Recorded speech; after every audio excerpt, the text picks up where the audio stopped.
The interior defensive line position is becoming increasingly more important in today's NFL as teams try to go to lighter boxes so that they can stop the pass. And then, NFL offenses are countering by running the football into these light boxes, which makes defensive tackle play super important. And we've got good news because after years of seemingly really disappointing defensive tackle classes as a whole, this class is fantastic in the 2025 NFL draft. Today, we're going to be going through my top 10 defensive tackles in this draft and kind of going through them individually. So let's go ahead and start at number 10 with Alfred Collins out of Texas. He's 6'5", 320 pounds, a redshirt senior out of Texas. And Collins is one of those guys who really isn't going to give you a whole lot when it comes to the passing game, but he is a really stout run defender. At 320 pounds, he anchors really well, holds his ground really effectively. He sheds blocks. He can two-gap. He, will take on double teams, allow them to, eat up blockers in front of him and allow the linebackers behind him to make plays. He does have a good ability to kind of be versatile on the defensive line as well. He kind of is built like a nose tackle, and I think he's really good there. But he also played as far out wide as a 5-tech at times on this Texas front. He really didn't have a lot when it came to the passing game, a 69.8 PFF pass rushing grade, which compared to an 85.0 run defense grade. He did just have 1 sack compared to 6 tackle for loss. I think that, he does show an inside spin counter from time to time. He does read the quarterback's eyes. He gets his hands up, had a ton of deflected passes this year as well. I don't think he counters particularly effectively. If he gets locked up, oftentimes he just kind of gets stuck there, can't disengage from blockers in the passing game. He does have an occasional, arm over move. He can be physical and bull rush you, but really where Alfred Collins is going to win and why your team should be drafting him is to hold up at the point of attack, be really, really strong, which I think he's fantastic at. He's not super disruptive, penetrating into the backfield, but he can do it from time to time. Really, he's just going to eat up blockers, eat up space, take on good snaps, and he's just a really stout run defender. I think he has a very high floor and somebody that I would definitely feel confident taking kind of towards the end of round 2 or early round 3, a 79.52 grade on him. For, being the 10th best defensive tackle in the class, I really liked Alfred Collins and someone I do think can be a starter or at least a good rotational player in the NFL. Next up at number 9, we have the other Texas defensive tackle. He's actually the last one I watched on my list here before this video, and I am really glad I got to him because Vernon Broughton, not kind of one of the household names of this defensive tackle class, but I think he's really good. A redshirt senior, is a fifth-year player, but 6'4", 305 pounds. And, there was a lot of great defensive tackles at Texas over the past few years. T'Vondre Sweat, Byron Murphy, obviously Alfred Collins. They've got a lot of guys in that rotation, so Broughton really didn't get a chance to break out until this year. But he was awesome. Run defense grade is 79.1, 86.2 pass rushing grade. And the thing that makes me really excited is that he played his best football at the end of the year in the playoffs against Arizona State and Ohio State. In the playoff, he looked really good. 4 sacks, 5 tackle for loss. He's somebody that I think has a good blend of kind of everything that you look for. At 305 pounds, he is kind of more of that disrupting, penetrating type of player into the backfield. But I also think he's got really good strength to hold up versus double teams and, shed those blocks, be able to take on those, not lose too much space, and be able to make a play on the football. He's got good athleticism, he's got good traits, and then his pass rushing moves, while a little bit underdeveloped, and his counters as well, I think he has a nice variety of them. He has an arm over move, a swim move, a rip move, and he'll pair those together decently well. To me, I think that even though he is a little bit of an older player, a fifth-year player, I think he, in his first year, showed a lot of development, and you have every reason to believe that he can continue to get better once he gets into the NFL as well. And that's not always the case for guys, but I really do like his ability, and I think, to me, once again, kind of like Alfred Collins, 80.0 grade, somewhere around that 2 to 3 turn. I think I would feel really comfortable taking a player like this. I just like a lot of the things that he brings to the table. I think he can continue to get better as a pass rusher, and he already looks pretty stout as a run defender as well. So Vernon Broughton, somebody I was very pleasantly surprised with. Also, I apologize, there's not a ton of tape I can show on these guys from Texas. Texas film is very much kind of getting copyrighted and demonetizing the videos here, so not a ton of film I can show on Texas, but go look him up. you'll be impressed if you watch some tape on Vernon Broughton. I am a big fan of his game at number 9 here. At number 8, we have Darius Alexander out of Toledo. He's a very interesting profile. He's a redshirt senior, 6'4", 310 pounds. I believe he's going to be 25 in his rookie year, so definitely an older prospect. And he played at Toledo. So there are a couple of things that give you a little bit of pause with Darius Alexander, but when you turn on the tape, he's a really good player. A 90.3 run defense grade, a 77.8 pass rushing grade, 3.5 sacks, 8 tackle for loss. To me, he's going to be kind of that penetrating 3-tech type of player, somebody that causes disruption and penetration into the backfield, uses his good athleticism and his power to kind of create chaos in the backfield, and that's really what he's good at. He has good strength, will go to a long arm move, a bull rush move, has an arm over. He does have a decent variety of pass rushing moves, but he is kind of more of that power profile type of player, and I think that, from that 3-tech position, that's where he's going to win. He does have an ability to take on double teams, but I think he's not the biggest defensive tackle. He's not two-gapping and taking on big guys from the nose tackle position. That's not really where he's thriving. You just need to get him in a role where he can penetrate into the backfield, make plays, use his power. I think that's going to be his best fit.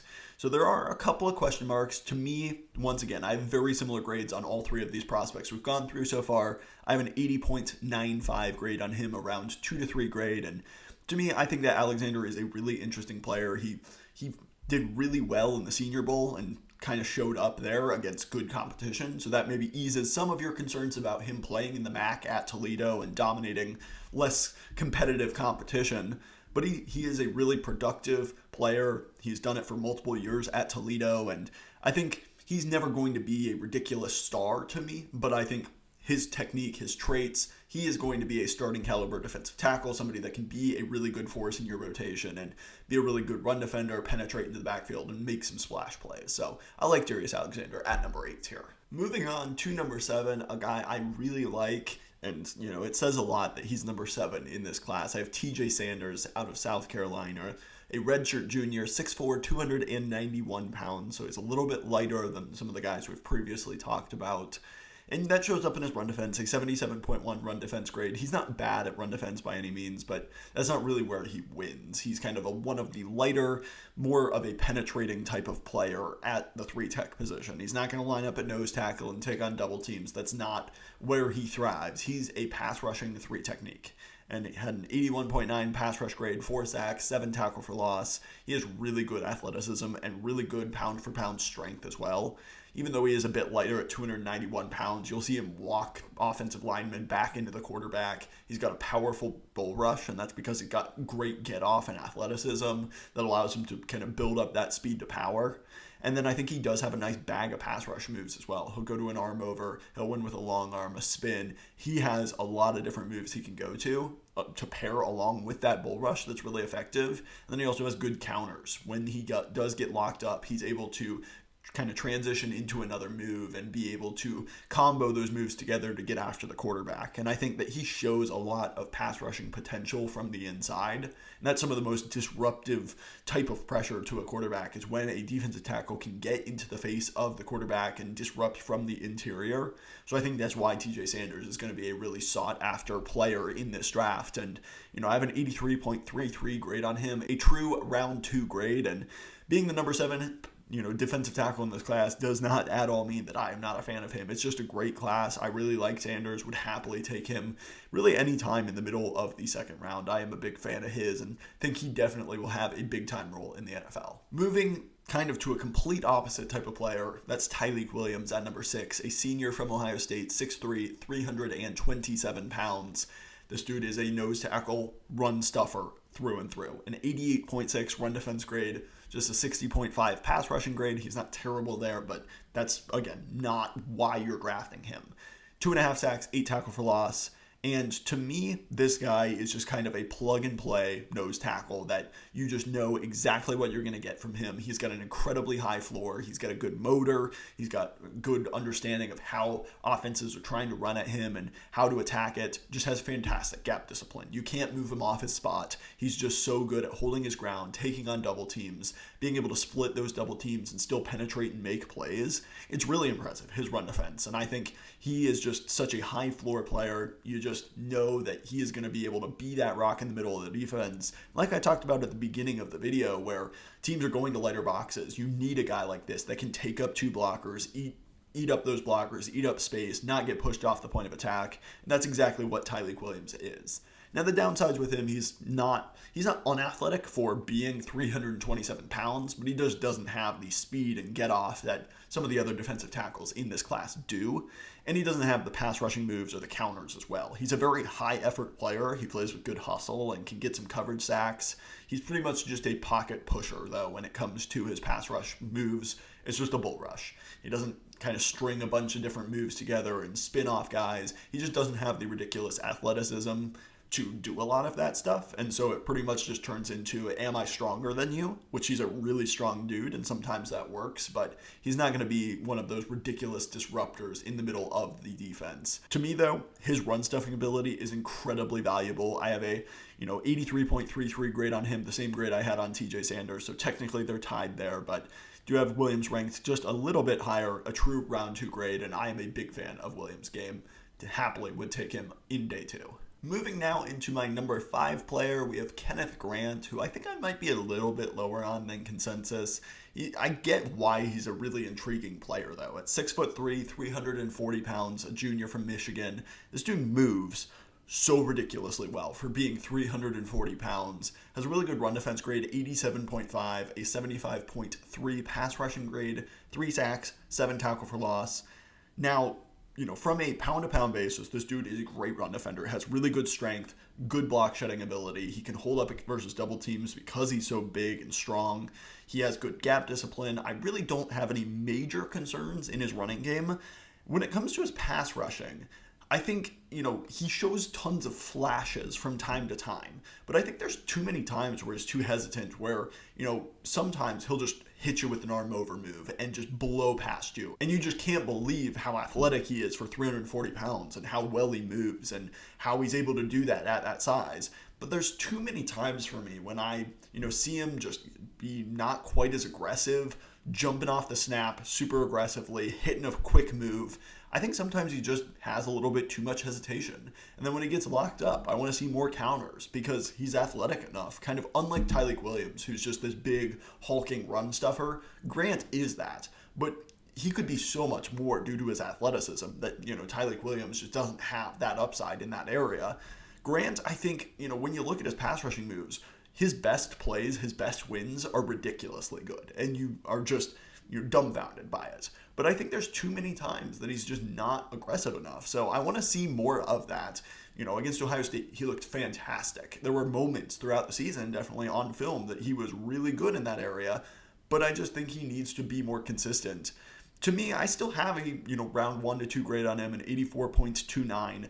I absolutely see the upside, but I was a little bit disappointed by his film. I do maybe have him a little bit lower than I think some other people do have him. I've seen him as mostly, defensive tackle 2 or 3 for most people. I see the upside, but I think he just needs to hit it. I think if he goes to a good coaching staff, he'll definitely be better than the number 5 defensive tackle in this class, though there are some really good ones at the top here. But I like Kenneth Grant. I would happily take him, towards the end of round 1, early round 2, but I think there is just a little bit of hesitancy just because I think he lacks a little bit of a pass rush plan at times. And then at number 4, a guy that I'm definitely higher on, and I definitely know that, but he's the type of player that I would want to bet on. It's Norman Lott out of Tennessee. He's a senior, 6'3", 315 pounds. His run defense grade, a 68.1, that's fine. His pass rushing grade, an 81.6, that's a good mark. Had 4 sacks and 4 tackle for loss. And one thing with Norman Lott is he didn't play a ton of snaps at Tennessee, kind of like James Pierce Jr.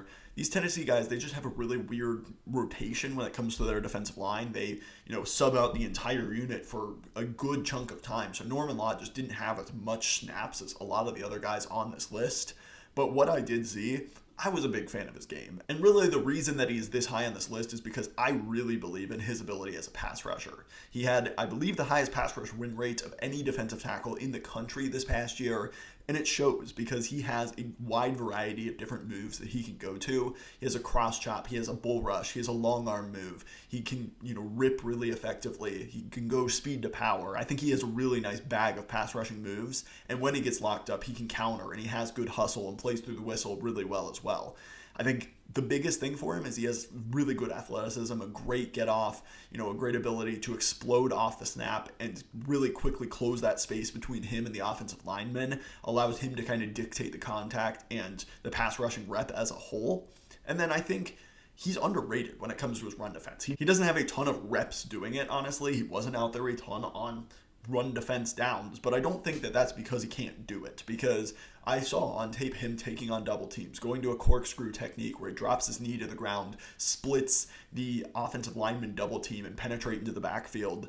I do think he's going to be more of a penetrating three-tech type of player where, he gets into the backfield and disrupts plays for tackle for loss, a little bit of a splashier type of run defender. But I do think he can hold up decently well against power, and I don't have a ton of concerns about him with that. I mean, he's 315 pounds, so he's pretty well built. I think he has decent gap discipline. I think he can get better in that regard. And, he's not an elite run defender, but I think he holds up well enough there that you can, look past that a little bit because of the really exciting things he does as a pass rusher. So you are kind of gambling a little bit on him. He's a fifth-year player, a senior, somebody that doesn't have a ton of production because of some of the weird things that Tennessee does with their defensive line. But he's the type of profile that I'm willing to bet on as a penetrating three technique. I have a round 1 to 2 grade on him, an 85.71. Definitely somebody I'm going to be higher on, but I am a big fan of Omar Norman-Lott here at number 4. Moving now into my top 3. At number 3, I have Derrick Harmon out of Oregon. He's a senior, 6'5", 310 pounds.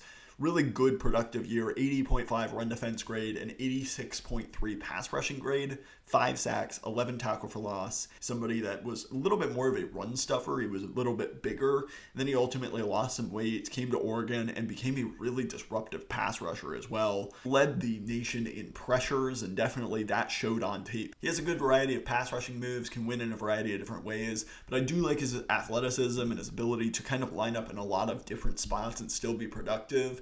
He really lined up anywhere from a 3-tech to like a 4-eye or even a 5-tech at times. I think he can, hold up against double teams and be able to shed those blocks because he did it at a really high level when he was a little bit bigger at Michigan State.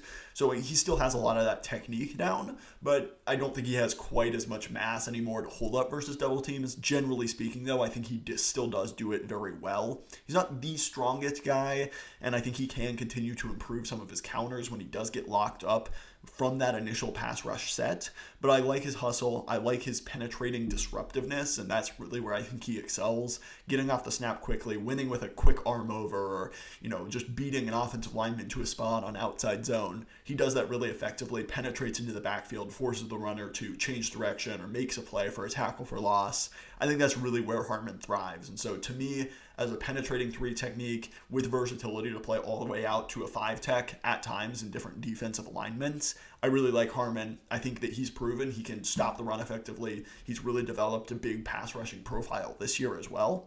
So he's a player I have a round 1 to 2 grade on, an 85.71, very similarly graded to, the past couple of players as well. So you can make an argument between, Kenneth Grant and Omar Norman-Lott for me as far as how these guys are ordered, but Harmon is my favorite because I feel like he's proven that he can be the most effective in both facets of the game, in the both rushing and the passing game. So that puts him at number 3 for me here.